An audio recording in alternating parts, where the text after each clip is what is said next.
Pahalgam fast flag operation के बाद भारत ने हस्बे रिवायत बगैर किसी तहकीक के उंगलियां पाकिस्तान की जानिब उठा दी, जिसके बाद खित्ते की फिजा बदस्तूर कशीदा है। पाकिस्तान ने बर वक्त इकदाम करके भारतीय प्रोपेगेंडे को न सिर्फ बेनकाब किया बल्कि सिफारती और अस्करी हिकमत अमली से कौमी बयानिए को आलमी सतह पर मौसर अंदाज में पेश भी किया। आज इस्लामाबाद में एक अहम इन कैमरा ब्रीफिंग का एहतमाम भी किया गया, जिसमें विफाकी वजीर इत्तलात अता तारड़ और DG-ISPR लेफ्टिनेंट जनरल अहमद शरीफ ने सियासी क़यादत को कौमी सलामती की सूरत हाल, अफवाज पाकिस्तान की तैयारियों और सिफारती कोशिशों से मुतालिक एतमाद में लिया। गो के हुकूमत ने इस ब्रीफिंग को अंदरूनी इत्तफाक राय को मजीद मजबूत बनाने के लिए एक बड़े कदम के तौर पर ताबीर किया और यह मौक़िफ़ अपनाया कि इस इजलास का मकसद कौमी यकजहती को फ़रोग देना और तमाम सियासी क़ुव्वतों को एक सफ़े पर लाना है, ताकि पाकिस्तान एक मजबूत पैगाम दे सके कि वह मुत्तहिद है। ताहम तहरीक इंसाफ ने हुकूमत की इस अहम ब्रीफिंग में शिरकत से माजरत कर ली। पहले पाकिस्तान तहरीक इंसाफ ने यह मौक़िफ़ दिया कि उनको इस ब्रीफिंग में शिरकत का कोई दावतनामा मौसूल नहीं हुआ। चेयरमैन PTI बैरिस्टर गौहर समेत दीगर पार्टी रहनुमाओं का कहना था कि अगर बाज़ाब्ता दावत दी गई तो पार्टी फैसला करेगी कि शिरकत करनी है या नहीं। ताहम बाद में पाकिस्तान तहरीक इंसाफ की सियासी कमेटी ने हतमी फैसला सुनाते हुए इस इजलास में शिरकत से इनकार कर दिया। तहरीक इंसाफ की सियासी कमेटी की जानिब से जारी एलामिया के मुताबिक पाकिस्तान तहरीक इंसाफ का वाज़ेह मौक़िफ़ है कि किसी भी बैरूनी जारहियत की सूरत में मुल्क और कौम के दिफा के लिए सफ़े अव्वल में खड़े होंगे। एलामिया के मुताबिक पाकिस्तान तहरीक इंसाफ समझती है कि हालिया हसास हालात में हुकूमत को फौरी तौर पर आल पार्टीज कॉन्फ्रेंस बुलानी चाहिए थी, ताकि तमाम कौमी जमातों को एतमाद में लेकर एक मुश्तरका लाए अमल तरतीब दिया जाता। एलामिया में मजीद कहा गया है कि बदकिस्मती से हुकूमत ने यह मौका ज़ाया किया। न सिर्फ APC नहीं बुलाई बल्कि उसकी जगह एक हुकूमती वजीर की तरफ से एक तरफा ब्रीफिंग दी जा रही है।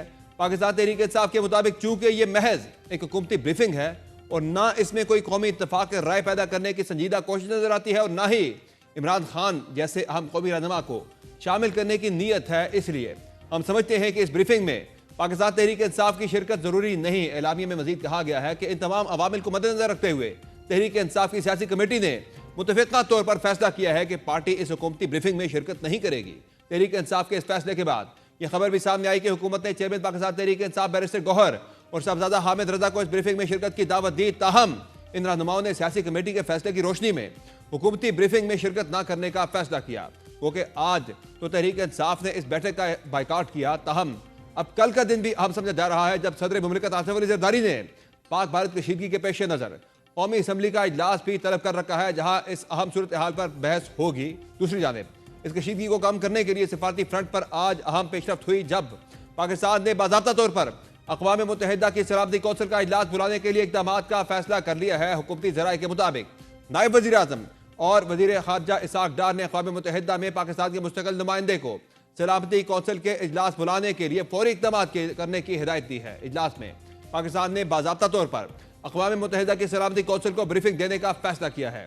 ईरानी वज़ीर ख़ारजा अब्बास इराक़ची कल पाकिस्तान पहुँच रहे हैं और उनके भारत के दौरे का भी इम्कान है। वाज़ेह रहे कि ईरान खित्ते में कशीदगी कम करने के लिए सालिसी की पेशकश भी कर चुका है। दूसरी जानिब सिफारती सतह पर भारत को बज़ाहिर पसपाई का ही सामना है। भारत के अपने अहम इत्तेहादी रूस ने भी कशीदगी कम करने और पाकिस्तान से मुज़ाकरात करने पर जोर दिया है। रूसी वज़ीर ख़ारजा सरगई लारोफ ने भारतीय हम मनसब S जयशंकर से रब्ता करके उन्हें पाकिस्तान के साथ सिफारती सतह पर मुज़ाकरात की राह इख्तियार करने का मशवरा दिया है। रूसी वज़ीर ख़ारजा का कहना था कि शिमला मुआहिदा और लाहौर एग्रीमेंट की रोशनी में दोनों ममालिक को सिफारती रास्ता इख्तियार करना चाहिए। उन्होंने कहा कि मॉस्को अमन का हामी है और खित्ते में इस्तेहकाम के लिए जरूरी है कि भारत कशीदगी को बढ़ाने के बजाय बातचीत को तरजीह दे।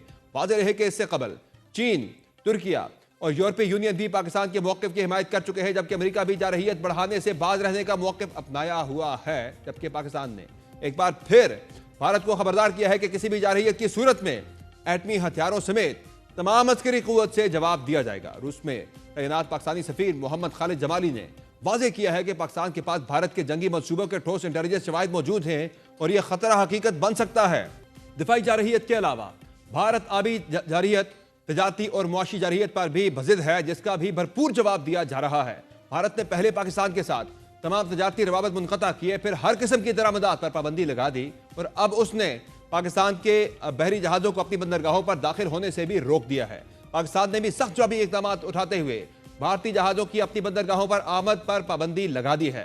वज़ारत बहरी अमूर के मुताबिक मौजूदा सूरत हाल के पेश नज़र किसी भी भारतीय फ्लैग कैरियर को पाकिस्तानी समुद्री हदूद में दाखिल होने की इजाजत नहीं दी जाएगी। उधर लाइन ऑफ कंट्रोल पर मुसलसल 8 रातों से फायरिंग के तबादले के बाद आजाद कश्मीर की हुकूमत ने मुमकिन भारतीय जारियत के खदशे के पेश नजर 2 माह का राशन जखीरा करने की हिदायत जारी कर दी है। वज़ीर आज़म चौधरी अनवारुल हक ने 13 हसास हलकों में हंगामी बुनियादों पर राशन, अद्वियात और मशीनरी की फराहमी यकीनी बनाने के लिए 1 अरब रुपए का फंड भी मुख्तस कर दिया है। इसके अलावा हुकाम ने 10 दिन के लिए 1000 से ज्यादा दीनी मदारिस को भी बंद कर दिया है।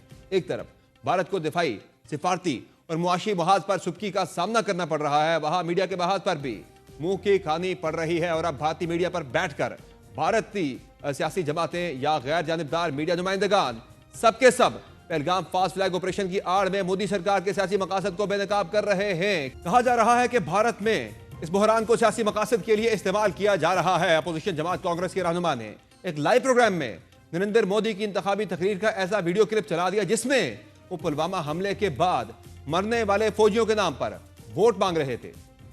इसके अलावा जंगी जुनून में मुब्तला भारतीय मीडिया भी इस बार भारतीय अवाम और गैर जानिबदार सहाफियों की तनकीद की जद में है। मुख्तलिफ मीडिया प्लेटफॉर्म्स पर भारतीय शहरियों की जानिब से सिक्योरिटी फेलियर के हवाले से बीजेपी को तनकीद का निशाना बनाया जा रहा है। मौजूदा सूरत हाल में पाकिस्तान अपनी तरफ से हर मुमकिन सिफारती, दिफाई और मीडिया के महाज पर चौकन्ना है और आलमी बरादरी भी पाकिस्तान के मौक़िफ़ को मान रही है। ताहम मौजूदा सूरत हाल में भी मुल्क में मौजूद सियासी पोलराइजेशन आज एक बार फिर दिखाई दी जब पाकिस्तान तहरीक इंसाफ ने अहम तरीन ब्रीफिंग में शिरकत से इनकार किया। इस मुतल्लिक प्रोग्राम के पहले हिस्से में बात करेंगे, लेकिन आगे चलकर आपको एक बहुत ही एक्सक्लूसिव इंफॉर्मेशन आपके साथ शेयर करेंगे कि एक बड़ा सरप्राइज पाकिस्तान ने 29 और 30 अप्रैल की दरमियानी शब भारत को दिया है। वो सरप्राइज